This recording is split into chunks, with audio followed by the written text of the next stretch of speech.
Después de este rico café, es momento de retomar nuestra visita. No olvides que estamos en la capilla número 6, que representa la oración en el huerto. Visualmente es una de las paradas más teatrales de todo el recorrido. Vamos a observar con cuidado. La escena se divide en dos mundos. El plano terrenal con los apóstoles profundamente dormidos y arriba el plano místico, donde Jesús reza en Getsemaní. Pero mira, vamos a verlo mejor. ¿Ya estás viendo? Bueno, como puedes ver, el bellísimo ángel del consuelo, esculpido con detalle asombroso por Francesco Silva, parece flotar mientras presenta el cáliz a Jesús. Continuamos subiendo y de repente nos topamos con un rincón muy humilde, empotrado en un muro. Puede pasar casi desapercibido. Es la Gruta de las Beatas. Esto no es una capilla, sino un monumento histórico precioso. En este pequeño espacio le rinden homenaje a las beatas Caterina y la beata Juliana, dos mujeres que en el siglo XV iniciaron la vida espiritual en este monte, viviendo en cuevas dedicadas a la oración y a la penitencia. Es fascinante pensar que este lugar ya era sagrado muchísimo antes de que se construyeran las capillas barrocas. Dejemos atrás este místico rincón, porque el camino nos exige seguir subiendo. Así llegamos a la capilla número 7, dedicada a la flagelación, que representa el segundo misterio del dolor. Jesús atado a la columna. Pero mira, el día está precioso y nos regala una luz perfecta para admirar el entorno. Por cierto, mira un momento al frente. Hay un edificio de departamentos. Qué curioso, ¿no crees? Y qué increíble debe ser vivir aquí mismo, con estas vistas y con tanta historia cruzando la puerta de tu casa.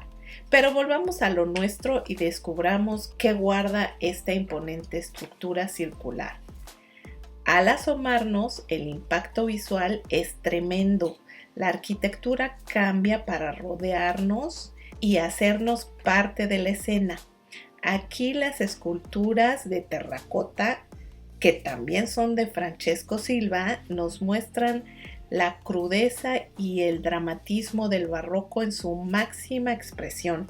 Las facciones exageradas de los soldados contrastan con el sufrimiento digno de Cristo, logrando conmover a cualquiera que se detenga a mirar a través de las ventanas. Una parada intensa que nos prepara para el siguiente misterio. Acompáñanos, Osito, que el viaje apenas comienza. Como puedes ver, por aquí están haciendo algunos arreglos, pero eso no nos impide asomarnos a las ventanas. En esta octava capilla, dedicada a la coronación de espinas, el gran Francesco Silva vuelve a sorprendernos. Mira esas expresiones de los soldados, son exageradas, casi grotescas, diseñadas así a propósito para contrastar con el sufrimiento silencioso de Jesús. Y el detalle curioso es que visten con ropas del siglo XVII, un truco de la época para que los peregrinos sientan que la historia está mucho más cercana. Subiendo esas escaleras vamos a llegar a la capilla 9. Aquí la producción del monte llamó a refuerzos y entró en acción la superestrella del barroco milanés, Dionisio Bússola. Él acomodó las estatuas en un espiral tan perfecto que sentimos que nos movemos junto con la procesión. Pero antes de eso, fíjate en la fachada. Todavía quedan trazos de un fresco antiguo y con un letrero en latín que dice Ecce Homo. Era como el thriller de la película para entretener a la gente mientras hacía fila para asomarse. Y ahora sí, llegamos a la capilla número 10, la crucifixión, donde literalmente tiraron la casa por la ventana. Por fuera se ve sencilla, pero por dentro Búzola se lució montando un escenario con 52 estatuas de terracota, incluyendo 9 caballos. Es una locura el realismo que logró, te deja frío. En su época hasta le ponía pelucas de cabello real para impresionar más a los fieles. Y ya por fin, vamos a descansar. Esta sí que fue mucha intensidad y drama, pero por fin alcanzamos el arco de San Ambrosio.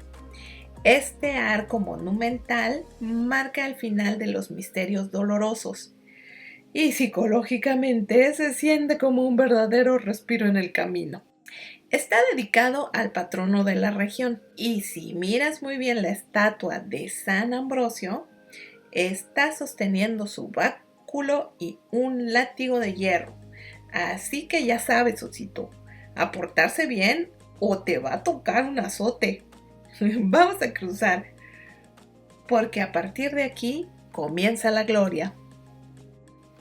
Osito, ya cruzamos el arco y dejamos atrás el dolor. Entramos de lleno a los misterios de gloria y la energía del monte cambia por completo. En la capilla 11 dedicada a la resurrección, nuestro querido Francesco Silva regresó con todo. Mira el dinamismo de la escena. Jesús sale triunfante de la tumba mientras los soldados romanos caen al suelo completamente aterrorizados. Uno de ellos hasta se tapa los ojos. Una belleza de composición. Seguimos subiendo con el corazón contento y llegamos a la 12ª capilla, la Ascensión. Aquí hay un efecto especial del siglo XVII que me fascina. Sí, mira con atención a través del cristal.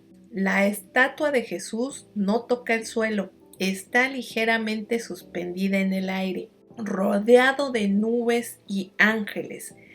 Va subiendo hacia la cúpula mientras la Virgen y los apóstoles miran hacia el cielo. Y ya llegamos a la capilla 13, Pentecostés.